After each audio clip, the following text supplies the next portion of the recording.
Well, the college football season is just days away. Of course, the Big 12 season is right around the corner.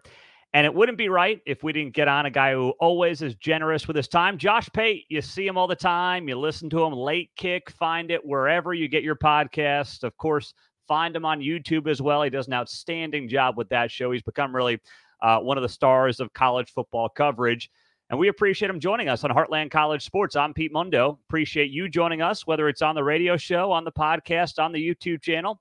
We appreciate all the ways that you are getting this show. Josh, of course, it's been a wild few weeks. I hear you say it all the time, and I could not agree more. When it comes to conference realignment, man, I mean, I love it. It's good for the Big 12. It has been good for the Big 12, but it really delayed us talking a lot about the season and the games and the teams and things like that. So now that the dust has settled, how do you feel like the Big 12 in particular has made out after the past few weeks? Well, the first lesson I've learned is never say the dust is settled, Pete. Never say that. And so I'm just always looking over my shoulder now. I just assume that something's going to happen any second. But so the Big 12, you could not have asked for anything more. Given the circumstances in the sport that are out of your control, you couldn't have asked for anything more. And I think it's kind of like when a natural disaster happens, when you do the post-mortem on it. You say, oh, this could have been handled differently. That could have been handled differently. Well, we're now looking back a little bit on the Pac-12 side of things and saying, wow, if they had only done this, if they'd only done that. Well, inevitably, the thing you're wishing they did, if you're out on the West Coast, is the thing that Brett Yormark and company did do in the Big 12. And so it's an exciting looking conference, and it already was, but it's an exciting conference with the additions. But then if you zoom it out a little bit, I don't know, it's so strange where we are right now, because if you were to just insert a pro sports fan who's never watched college into our world right now, the first question they would ask is, hey, who's in charge? And you would say, what are you talking about? We don't have anyone in charge. Like, what? Who worries about that? It's like just substitute teacher vibe over here all year. We just have a substitute teacher. And I don't know how long it'll be like that, but I think in lieu of having a college football commissioner, which has always been kind of a pipe dream, I think I'm happy to do it, but I think it's a pipe dream. I think that we're headed towards a world where the power that is in the hands of a conference commissioner and then probably via proxy of a television network will never have been greater than it's going to be over the next 5 to 10 years. And that is where I think the answers are going to come from. That's where I think legislation is going to come from and new rules are going to come from. And you'll stop saying NCAA so much and you'll start saying Big 12, SEC, Big 10 a lot more. Yeah, it makes as much sense as anything else, but you're right. The dust is never settling in the world of realignment in college sports. Well, let's get to it on the field. I mean, everyone's looking at this conference and saying, all right, final year for OU in Texas. Texas, are they really back? How would Josh Pate answer the question that's been asked for the better part of a decade and a half now? Is Texas really back going into their last year in the Big 12? The answer is yes, but then I put my index finger over your lips and I say, hold on, let me finish, because everyone wants to interrupt me when I say that. And they say, well, you always say that. And I don't always say that. In fact, I've never said it. This is the first time that I've really bought into them to be a legitimate playoff contending team. And the reason is because the big myth is they always recruited well and they were always ultra talented. They weren't. They were ornaments with no tree. They were perimeter skill with no line of scrimmage talent to speak of. And now they've got that. I think they can probably stop the run about as well as anyone in that conference this year. I don't remember ever saying that about Texas. They finally don't have to convert wide receivers to play safety for them anymore. I don't remember saying that very often about Texas. And so I love the receiver room. Like, I love all the skill, but I've loved that before about him. I love everything else about him this year. So, hey, by the way, you want to know a game within the game to circle? I know everyone's eyes will be on Tuscaloosa in week 2. How about Bama recommitting to running the ball and Texas having the run defense they think they do? That'll be the game within the game to watch that night. Most people, Josh, are obviously picking the Longhorns to win this league. But if you're looking around the Big 12 and what's going to be a weird 14-team conference this year, 2 teams on the way out, 4 teams coming in, who are you looking at and saying, you know what, that's the team that I think can give them the best run for their money? I don't want to overthink the room here. I'll look at Oklahoma, but with Oklahoma, it's not just the team dynamic. I certainly expect them to be improved. If you just promise me help at the quarterback position alone, that would be wonderful if anyone can do that for me. But also, scheduling dynamics are really in the favor of both teams in Oklahoma this year. And so, if Brent Venables has a much improved team, I combine that with the relative leniency they got from the schedule makers. That could be the case. I always think Texas Tech under Joey McGuire is going to be a wild card out there. I was talking to some folks at Kansas State the other day because, my model is a little bit lower on them than the AP is. And the difference in thinking with me is I just don't think you can replace the difference makers they had as easily at Kansas State as places like Georgia do, or Georgia does. So if I'm wrong, I'm wrong. And if I'm wrong, then I'm going to be really wrong, because that means that it's plug and play and Kansas State's going to Kansas State again. So it could be them as well. You and I talked about this last year too. I'm down in SEC country, and they always laugh at you when you talk about how competitive and how relatively balanced the Big 12 is at the top. And it's like you're saying, well, they got 5 playoff contenders. It doesn't always have to be about that to have entertaining football. No, it doesn't. And it usually isn't. Of course, last year in the Big 12, we did see, speaking of the playoff, a Big 12 team win a game in the playoff for the first time in this format. That was TCU. Nobody saw it coming. Nobody had them even in the top 25 in the preseason. And then they ended up getting to the college football playoff. They beat Michigan. But, of course, we try to forget, but we know how that game went down against Georgia. Sonny Dykes, is that just a magical season? A lot of close wins, a little bit of luck never hurts? Or do you think that Sonny can turn this program into a consistent, let's say top, 15 team, Josh? Is that being too generous year in, year out for the Horned Frogs? Maybe, but not by much. I don't think it's unrealistic to think that they could float there. We know someone's going to do it. It's not like the Big 12 is going to disappear off the face of the earth when these two teams leave. It's going to still be a really good league. And in the aggregate, someone will rise, or maybe a couple of programs will rise. And, when people look at a season like TCU had last year, I think the same thing about Washington. They get the wrong idea of what they're looking at. So they look at some of these programs like the ones I just mentioned, and they don't believe in them. Well, then they have a really big spike year. And then all of a sudden they call you a hater if you think anything other than they're a top 10 team now. And the reality is those are developmental programs. Kentucky's the same way in the SEC. Those are developmental programs where it is realistic to think every few years you can have everything go right and pop that kind of season. The expectation shouldn't be that, but you can pop that kind of season. What you're talking about is more realistic. Can you float? Can your floor be in that 15 to 20 range with the opportunity to be top 5 every third or fourth year on average? And I don't see any reason why they can't be that. I believe in the head coach. I believe in the culture there. I believe in the talent pool they swim in. So I don't know why they couldn't be that. Mm-hmm. And when you're looking ahead to this year, TCU is replacing a lot of guys. We know Max Duggan is gone. TCU fans seem to think they can reload. It feels like a stretch, though, just based on what this season and what this league is going to look like in 2023. How should TCU fans be realistic about what 2023 is going to bring after what last year turned into? I never get mad when folks believe in their team. I never get mad even in just blind belief. That's how I am. That's how I'd be as a fan. I would just say, at Alabama this year, if they win anything less than 11 games, those folks are going to freak out. I would caution TCU fans not to think that way. Yeah. So have sky high expectations. And you shocked the world last year. So I'm someone out here who does not believe they can reload. I am someone who does not believe that's duplicable for TCU in 2023. But I didn't believe that they'd be in the playoff conversation last year either. So you shut folks like me up once.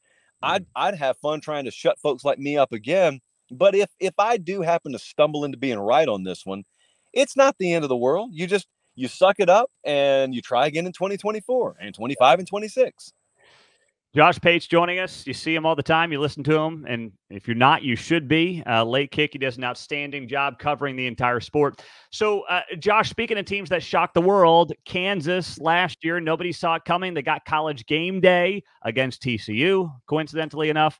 They end up getting to a bowl game. They play Arkansas great in a comeback. They end up losing in triple overtime, I think it was. So incredible year for Lance Leipold in year 2. What does it take for a guy like Lance Leipold to get Kansas to a place where suddenly a bowl game is a year in, year out thing? And can he be the guy that does it? I absolutely think he can. It takes stacking good days on top of each other, which is so boring. I sometimes hesitate even giving that as an answer. But here's what was good for him last year. I think he got the best of all worlds. First thing is he got to show those players and those folks, you can do special things at Kansas.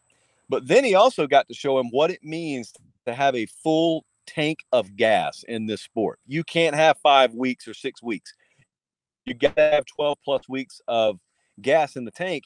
And so he got to look those donors and fans in the eye and say, look what I could do. Well, then he got to look that locker room in the eye once you close the door and say, look what you guys didn't do the second half of the season. And that's what we're going to focus on. So now we're going to let that first half of the season be our default. We're going to focus on finishing. I can't imagine how many times that word has been used around that program this spring and summer. So again, different expectation meter there. It's football. And so you don't necessarily walk around saying double-digit win or bust. You can afford to be more realistic. And I think it's up for grabs. There's no reason why Kansas cannot be that. And they've made massive investment in football. So all of those boxes are being checked. There's no reason that can't happen. And you got a really, really sneaky good head coach there that is trying to do it. Do you buy, Josh, when we talk about the top of this league, you mentioned Texas and you think Oklahoma's probably in the mix there. How do you factor in the fact that this is the last year for these two teams in the Big 12? They always have that bullseye on their back. This will be one of those games that if any of these teams beat Texas or OU, they're telling their grandkids about in 50 years. How do you factor that in, if at all, to analyzing the conference and whether or not either or both of these teams end up playing for a Big 12 title in December? I don't know how to quantify it. I think it matters, though. I mean, when I've got the conference commissioner openly telling a head coach there at Texas Tech, hey, you better get the job done in Austin Thanksgiving week. I mean, that's the league office talking. Like, they assign officials to games. That's pro wrestling stuff. And so I don't know how that – I can't tell you this is the game it costs them or that's the game it costs them.